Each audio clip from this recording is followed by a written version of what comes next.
Bu safar biz Xalkididan va Alim tog'idan o'tib, Meteora monastirlari joylashgan ajoyib makonga yo'l olamiz. Uncha katta bo'lmagan aylanishdan so'ng Nea Efesos joylashgan sohil bo'ylariga qaytamiz. U yerdan esa Volos ko'rfaziga hamda Pelion tog'iga yo'l olamiz. Xalkidida biz Antipi yosh grek kanoechilarni shug'ullantirish uchun mahalliy daryo oqimidan qanday foydalanayotganining guvohi bo'ldik.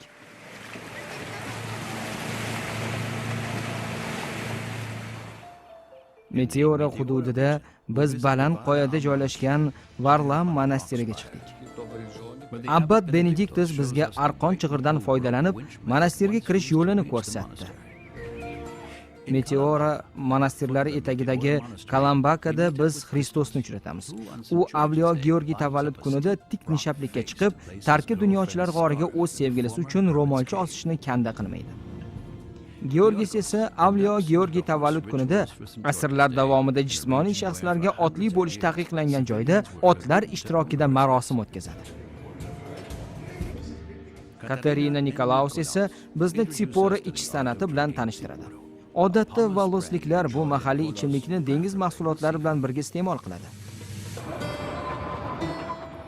Bu yerdan uncha uzoq bo'lmagan joyda esa biz poyezdga o'tiramiz. Mashinist Dimitros bizni Pelion tog'iga olib chiqyapti. U bizga texnik o'zga xosliklar va an'anaviy tog'li temir yo'l vodiysidagi tabiat go'zalliklarini ko'rsatadi.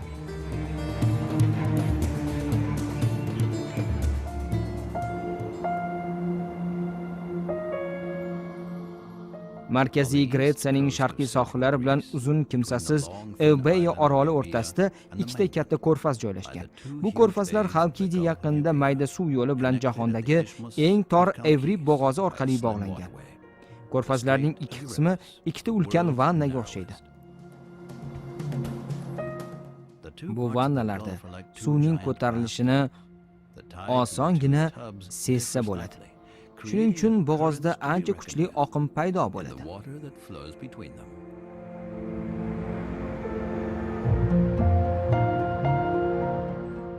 Bu esa Xalkidida kemalar qatnovi uchun ayrim muammolarni yuzaga keltiradi. Ammo grek kanoechilari shug'ullanish uchun esa ajoyib sharoitni taqdim etadi.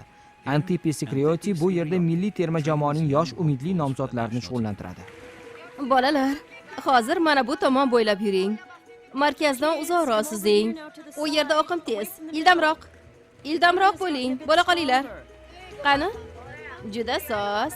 Mana shunday. Barakalla. Antipening o'zi ham professional kanoechi. U yosh sportchilarni qanday ruhlantirishni biladi.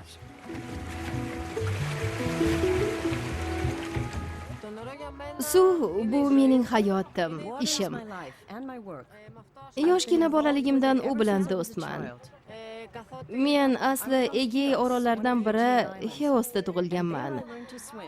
O'sha yerda suzishni o'rganganman. Hovuzda emas, dengizda suzib o'rganganman. Dengiz menga butun umr ilhom manbai bo'lib kelgan. Bu yerda men o'z oilamni qurdim, shu yerda ishlayman. Dengiz men uchun hamma narsa.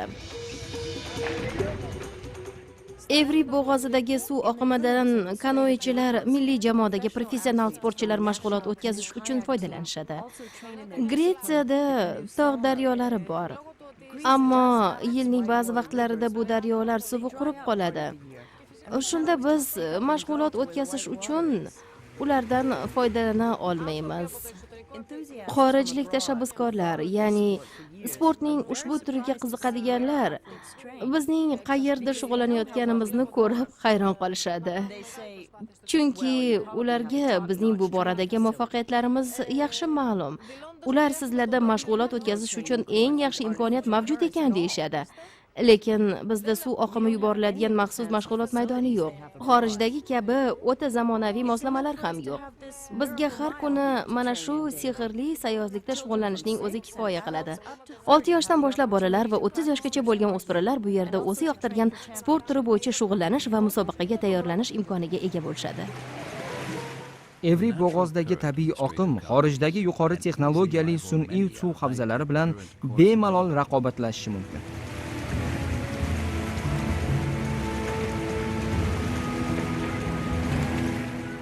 Ehtiyot bo'ling. Markazdan o'zaro.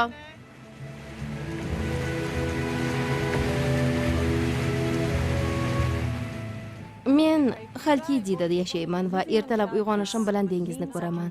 Shunda birdan yengil tortaman. Yozdami, qishdami, qachon xohlasangiz dengizga tushishingiz mumkin. Har bir kunim to'g'ridan-to'g'ri suv bilan bog'langan. Bolalarni shug'ullantiraman. Ularga nimalarnidir ko'rsatish uchun o'zim ham qayiqqa o'tiraman. Har kuni dengizdaman. Bu juda ajoyib. Men har doim shunday yashashni orzu qilardim. Antipe kuniga kamida bir marta qayiqqa o'tirar ekan, bu uning uchun sportdan-da kattaroq ahamiyatga egaligi namoyon bo'ladi.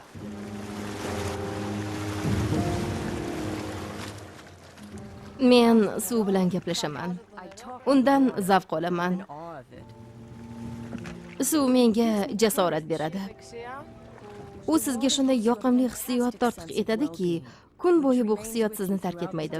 Nazarimda bu xuddi ruhiy muolaja kursiga o'xshaydi.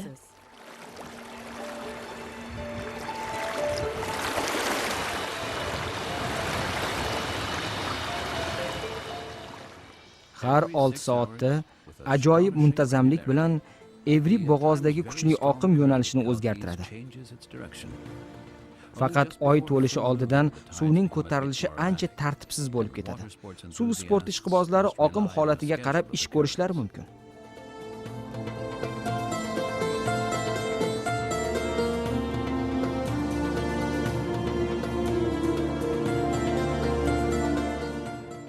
Sohildan yiroqda Evri bo'g'ozi ortida Tessaliya joylashgan. Tosh asrida O'rta Yer dengizi janubidan kelayotgan ko'chmanchilar birinchi navbatda shu yerda to'xtashgan.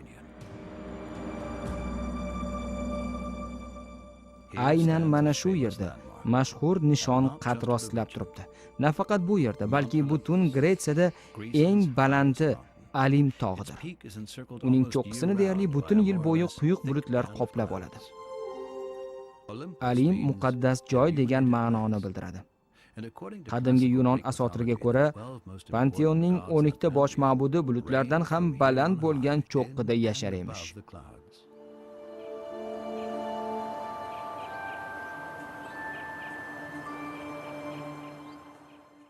Tog' etagidagi Dionda qadimgi ma'budlar oilasining boshlig'i Zevs ehromi joylashganligining sababi ham mana shunda. Yana bu yerda amfiteatr ham bor. Bunda haligacha sahna tomoshalari ko'rsatilib turiladi. Shuningdek, bu yerda qadimgi davrlarning alohida marosimlari ham o'tkazilgan. Makedoniyaliklar Yunonlarga bahs qilib bu yerda o'zlarining Olimpiya o'yinlarini o'tkazishgan.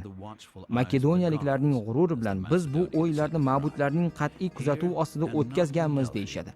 Aynan mana shu yerda makedoniyalik Iskandar Osiyoga yurishini boshlashdan avval ma'budlarga qurbonlik keltirgan. Agar ob-havo yaxshi bo'lsa, ko'plab sayyohlar 6 ta cho'qqiga, ya'ni 2900 metr balandlikka to'g'ri Zevs va uning jamoasi qarorgohiga ko'tariladi. Ma'budlarning qarindoshlari ko'pincha o'zaro bahslashadi va momaqaldiroq sochuvchi va bulutlarni haydovchi Zevs paydo bo'lmagunicha ma'budlar tinchlanmaydi deyshadi. Ana shu asotir sabab hozirgacha Alim tog'iga chiqishda ob-havo qanday bo'lishini oldindan bilishning imkoni yo'qligi shunda.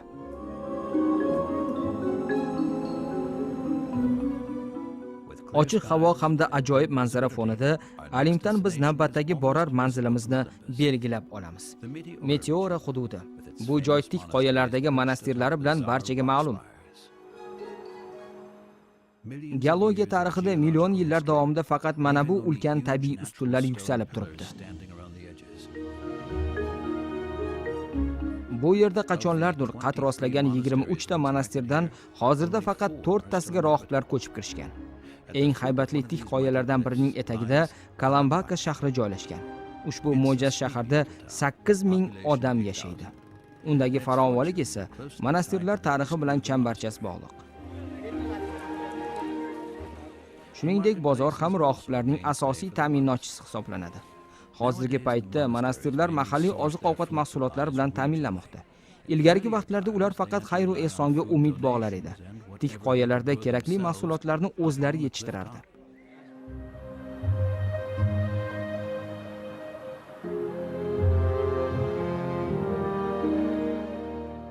Meteora so'zini taxminan ko'kka talpinuvchi deb tarjima qilish mumkin.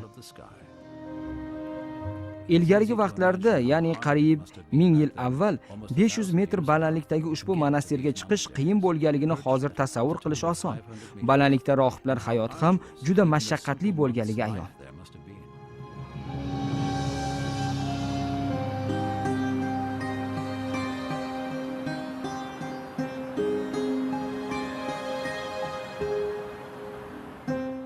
Varlamadagi monastir ayni paytda faoliyat yuritayotgan 4 ta monastirdan biridir. Bu yerda 10 ta rohib yashaydi.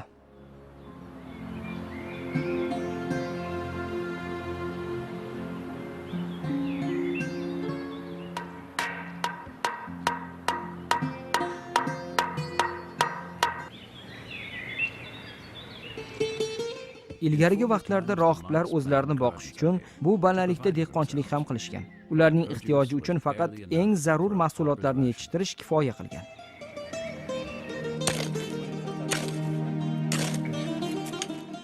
Rohiblar hozir ham kartoshka, sabzavot, ko'katlar va uzum yetishtirishadi.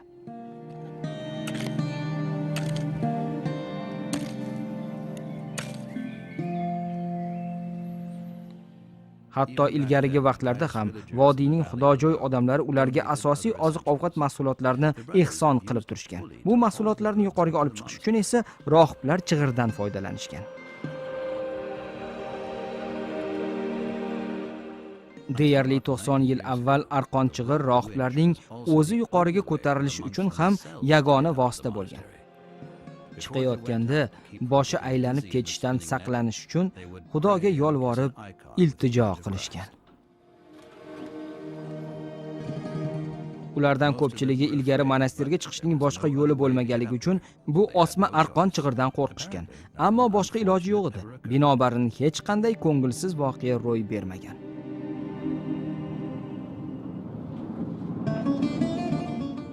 Ikkita rohib arqonni aylantirib yarim soatda kimnidir yuqoriga olib chiqadi. Monastir qurilish uchun kerak bo'lgan ashyolarni shu yo'sinda olib chiqish uchun qancha vaqt va kuch ketganini endi tasavvur qilavering. Nafaqat bu, Meteoradagi boshqa monastirlarga ham shu usulda chiqib borilgan. Aytishlaricha, tik qoyadagi bosh cherkovni bor yo'g'i 20 kun ichida qurib bitkazishgan ekan. Biroq barcha kerakli qurilish ashyolarini olib chiqish uchun esa 22 yil vaqt ketgan ekan.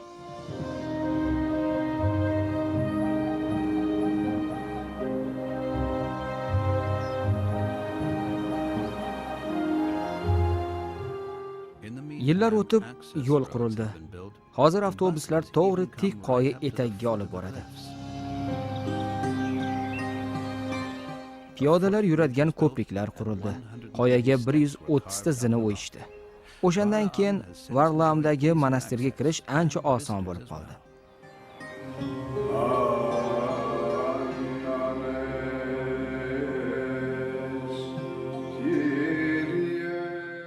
Abbad Benediktusning fikricha, odamlar bunday joylarga albatta kelishi kerak. Biroq rohiblar, tashrif buyuruvchilar ularning oqshomini tark etganda xursand bo'lishadi. Ziyoratchilar ketganidan so'ng bu yerda yana sokinlik, xotirjamlik hukm sura boshlaydi. Bu yerni yana ruhimiz va qalbimizga juda xush yoqadigan osoyishtalik chulg'ab oladi. Biz qalbimizni nurlantirish uchun yaratgan Parvardigor bilan yolg'iz qolishni istaymiz.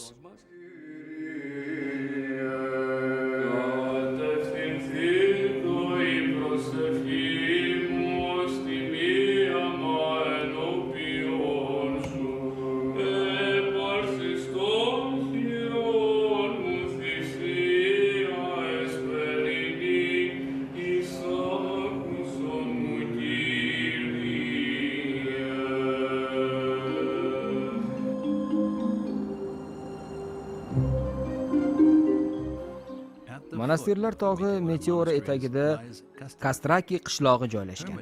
Bir paytlar bu yerdagi g'orlarda tarki dunyochilar yolg'izlikda yashashgan. Faqat birgina Avliyo Georgiy g'ori saqlanib qolgan. Avliyo Georgiy tavallud kunida bu yerda g'aroyib tomosha o'tkaziladi. Turli avlod vakillari tarki dunyochilar g'origa tirmashib chiqishadi. Kristos Svefatos uchun bu o'ziga xos kun. va bu kunga u maxsus tayyorgarlik ko'rgan.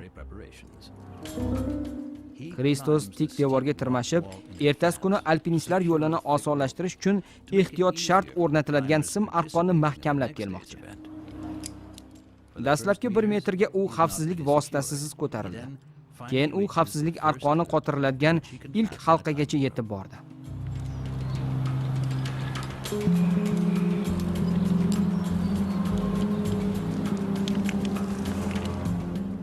Qirq metrga ko'tarilgandan keyin ehtiyot shart o'rnatilayotgan sim arqonning uchini pastga uloqtirdi. Endi u ertaga yo'g'on va mustahkam arqonga o'zini mahkamlagan holda yuqoriga ko'tariladi.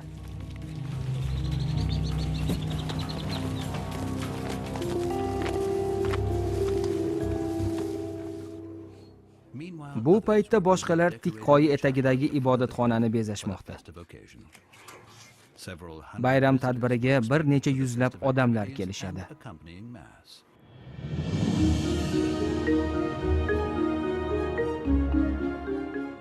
Avliyo Georgiy tavallud kunida 9-asrda g'or ichida uzlatda yashash uchun tik qoyaga hech qanday ehtiyot chorasiz ko'tarilgan tarki dunyochilar ruhiga hurmat bajo keltiriladi.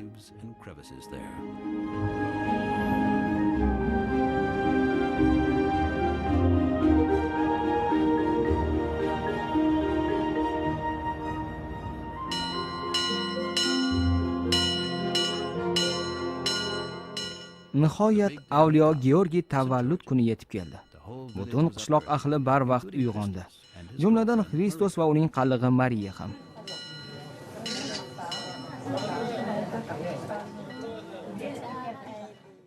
Men 13 yoshimdan alpinizm bilan shug'ullanaman. Yonginangda tog'lar bo'lganidan keyin yana nima bilan ham shug'ullanish mumkin? Hozir 28 yoshdaman. Meteoraga e'tiqodim juda baland. Bugungi kun men uchun o'ziga xos kun.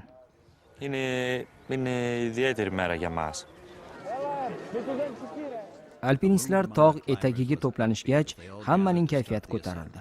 Do'stlari va yaqinlari ular ortidan diqqat bilan kuzatib turishardi.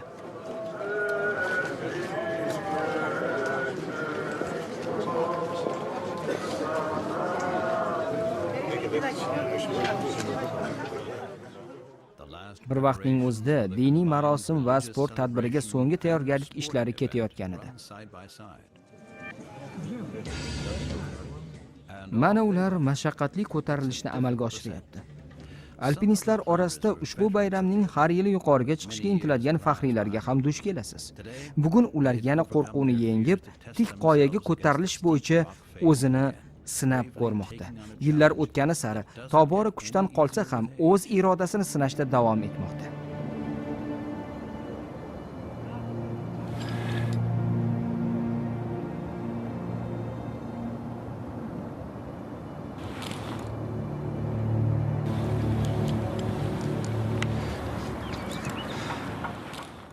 Sen bugun Avliyo Georgiy tavallud kunida boshqa tog'larga ko'tarilgan paytingdagidek hayajonlanyapsanmi yoki bugun seni kimdir himoya qilishini his qilyapsanmi?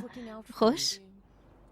Bugun bizni Avliyo Georgiy himoya qilishini his etyapman.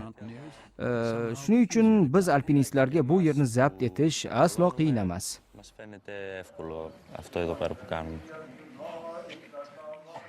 Ko'plab ziyoratchilar o'zi bilan yorqin rangdagi ro'mollar olib kelgan. Ular buni alpinistlarga berishadi. Qadimiy an'ana shunday. Yilda bir marta qishloq yigitlari o'z sevgilisiga omad yor bo'lish uchun g'or oldiga ko'tarilib, ro'mol bog'lab tushadi. Bu yerga hamma yig'ilganining sababi shunda. Mariya ham sevgilisi Kristosga atalgan ro'molni berdi.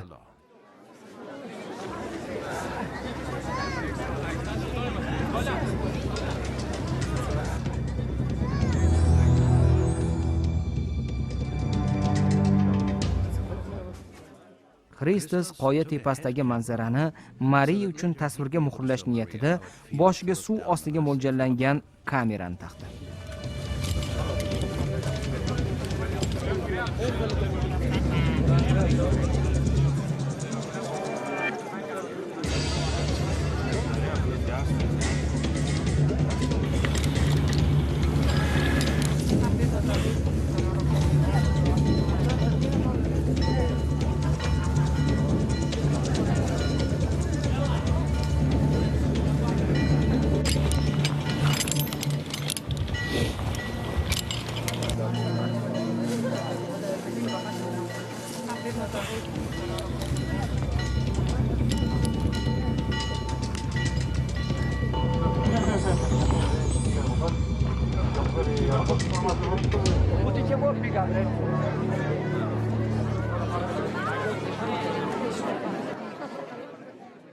Tepaga chiqishgach, jasur alpinistlar o'tgan yilgi ro'mollarini yechib, pastga tushirish uchun xaltalarga solishadi.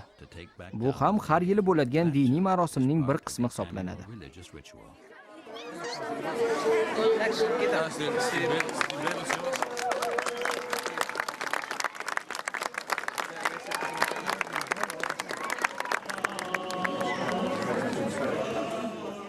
Olib tushilgan ro'mollarni xuddi tabarruk narsadek cherkovda qabul qilib olinadi.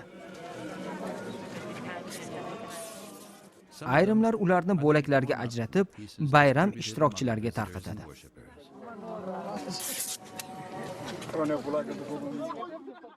Bu paytda tik qoya tepasida alpinistlar yangi ro'mollarni bog'lashadi. So'ngra hamma bir bo'lib bu yilgi muvaffaqiyatli ko'tarilishni bayram qiladi.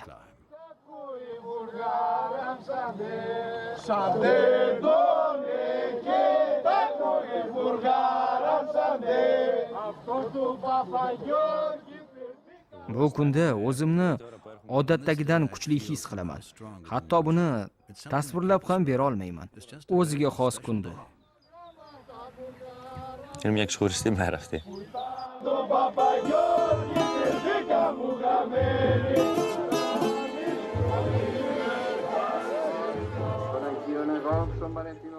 Avliyo Georgiy tavallud kuni haqiqatdan o'ziga xos kun.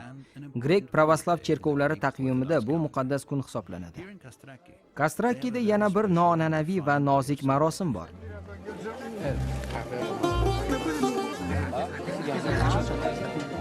Hamma o'ziga ma'budlar marhamati deb bilgan xushbo'y hidli gulob sepadi.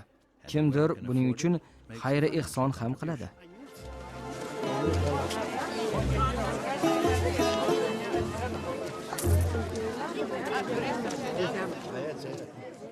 Ushbu g'alati va ajoyib tog' manzaralariga so'nggi marta nigoh tashlab, biz janubiy sharqiy tomon yo'l yurishda davom etamiz. Halkididan Alim tog'iga bordik. U yerdan Meteora Yassi tog'idagi qishloqqa kirib o'tdik. Meteora monastirlarida bo'lganimizdan so'ng Tempe vodiysi orqali biz Alim yoqalab sohil bo'yidagi Nea Efesos qishlog'iga yo'l oldik. Biz Tempe vodiysi bo'ylab boryapmiz. Tor daryo daralari Alim tog'ini Osso tog' massividan ajratib turadi. Qo'riqlanadigan daralarni yil bo'yi ko'k o't qoplab turadi. Bu jazirama issiqda salqinlanish mumkin bo'lgan mashhur dam olish maskanidir. Yunon afsonalariga ko'ra, aynan shu yerda Apollon, Nimfa, Dafna Penyos daryosida cho'milayotgan paytida uni sevib qolgan. U Apollonning taqibidan qochaman deb bir tup Dafna butasiga aylanib qolgan.